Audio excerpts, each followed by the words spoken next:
Wonderful.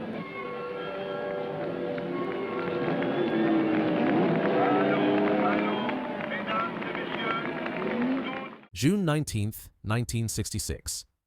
The 24 Hours of Le Mans.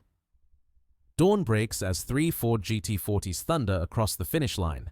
1, 2, 3. Ferrari, the reigning champion for 6 straight years, has been crushed. But behind this victory was more than just a car. It was an engine so brutal and reliable, they called it the cast iron anchor. This is the untold story of Ford's 427 side-oiler, the motor that silenced Enzo Ferrari. 3 years earlier, this victory looked impossible. Henry Ford II believed he had bought Ferrari. The deal was done, champagne was chilling. But at the last moment, Enzo Ferrari pulled out, mocking Ford as nothing but a fat tractor salesman. The insult cut deep. To Ford, this wasn't just business anymore, it was personal. His mission was set, not just to compete, but to utterly humiliate Ferrari at Le Mans. In 1964, Ford arrived at Le Mans with its new GT40s. But by hour 9, every single car was out of the race. Engines blew, transmissions failed. The New York Times mocked them. Ford's tractors belong in cornfields, not racetracks. It was an international embarrassment. Ferrari laughed. But deep inside Ford's Dearborn headquarters, a quiet engineer named Bill Innes was already sketching out a secret weapon. The Ford FE family of engines, ranging from 332 to 428 cubic inches, was strong on the street, but Le Mans was a different battlefield. Engines had to survive 3,000 miles at full throttle. The weak link was lubrication. The traditional top-oiler design sent oil to the camshaft and valve train first, leaving the crankshaft starving under high RPMs. Bearings burned, cranks shattered. Bill Innes had a radical solution. Drill a new gallery down the side of the block, feeding oil directly to the crank first. Mechanics nicknamed it the side oiler. It was expensive, over 200 hours of hand machining per block, but Innes fought to keep it alive. Ford wanted to beat Ferrari, and this was the engine to do it. The numbers were staggering. A 4.232-inch bore, 3.785-inch stroke, and up to a 12.5 to 1 compression ratio. In Le Mans trim, the engine produced about 485 horsepower at 6,400 RPM and 475 pound-feet of torque at just 3,600. But the magic wasn't just power, it was endurance. Solid lifters, a forged steel crankshaft, cross-bolted mains, and a high nickel iron block meant the engine could run at 7,000 RPM for hours without flinching.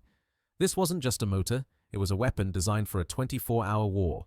Ferrari arrived in 1966 with the new 330 P3. It was lighter, more agile, and, on paper, faster. But Ford's GT40 Mk II had brute force. The 427 side-oiler, paired with Shelby's new T44 transaxle, built to handle the torque. At 3 a.m., Ken Miles radioed from his GT40, "This thing pulls like a freight train." By dawn, Ferrari's cars had dropped one by one, gearboxes shattered, engines failed. The Fords, they kept pounding around the track. After 24 hours, they swept the podium, first, second, and third.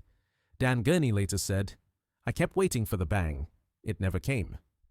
That engine was a damn rock. Ferrari's 6-year reign was over. The side-oiler wasn't just a Le Mans hero. It conquered American tracks too. In NASCAR, Fred Lorenzen, Ned Jarrett, and David Pearson used it to dominate superspeedways.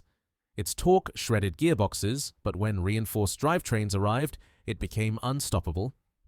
On the drag strip, the lightweight Ford Fairlane Thunderbolt, equipped with a 427, ran the quarter-mile in the low 11s. Tuners later pushed the side-oiler to insane limits, over 2,000 horsepower in nitro-burning dragsters. No other Ford block of its time handled abuse like this. Perhaps its most famous home outside the GT40 was Carroll Shelby's Cobra. The tiny British AC roadster, stuffed with a 427 side-oiler, became one of the most terrifying street machines of its era. With over 425 horsepower in street trim and 500 plus in race form, the Cobra could out-accelerate Ferraris, Corvettes, and Jaguars alike. It wasn't refined. It was raw American muscle strapped to a featherweight chassis. Drivers called it beautiful chaos. But like all legends, its time faded.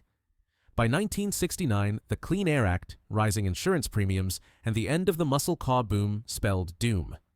Ford quietly discontinued the 427 after producing only about 300 street-legal side oilers. Mechanics wept as unused blocks were scrapped. A legend was buried.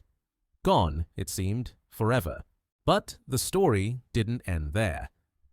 In the 1980s, Carroll Shelby sensed the hunger for nostalgia. He launched continuation Cobras, brand new cars with CSX serial numbers, just like the originals. But there was one problem. The 427 side oiler was extinct. Using original Ford blueprints from the 1960s, Shelby American commissioned new castings.